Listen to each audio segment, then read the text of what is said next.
आज राज्यभर भाजपानं वीज बिल माफीसाठी आंदोलन केले। गडचिरोली जिल्ह्यात भाजपा कार्यकर्त्यांनी वीज बिलाविरोधात जोरदार निदर्शनं केली। आज राज्यभर भाजपानं वीज बिल माफीसाठी आंदोलन केले। गडचिरोली जिल्ह्यातील भाजपा कार्यकर्त्यांनी वीज बिलाविरोधात जोरदार निदर्शनं केली। विद्यमान सरकार जनहित विरोधी असल्याचा आरोप भाजपानं आंदोलनात केला आहे। या आंदोलनादरम्यान भाजपा कार्यकर्ते आक्रमक झाले। आंदोलक कार्यकर्त्यांनी कोरोना काळातील आश्वासनं पूर्ण करण्याचं आवाहन सरकारला केले। हा निर्णय घेत गरीब मजूर वर्गाची परवड टाळण्यासाठी गरज व्यक्त झाली आहे। सरकारमधील निर्णयांची विसंगती दूर करत दिलासा देण्याचं आवाहन देखील करण्यात आलं।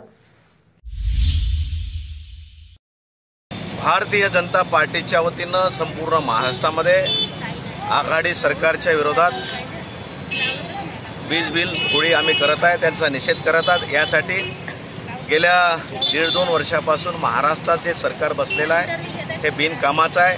शेतकरी, शेतमजूर, दीन, दलित, शोषित, पीडित, अल्पसंख्याक, मागास, व्यापारी, आदिवासी यांच्या विरोधातलं हे सरकार आहे। जे मागच्या सरकारने घेतलेले निर्णय ते सर्व निर्णय बदलवण्याचं काम करत आहे। एवढंच नाही तर जे मोठ्या प्रमाणात जो निधी मंजूर केला होता, कामं झाले होते निधी मंजूर होऊन, तोही पैसा परत घेण्याचं पाप हे सरकार करत आहे। केवळ केंद्राच्या भरोश्यावर सरकार आहे। या सरकारची जी तिजोरी आहे ठणठणाट आहे।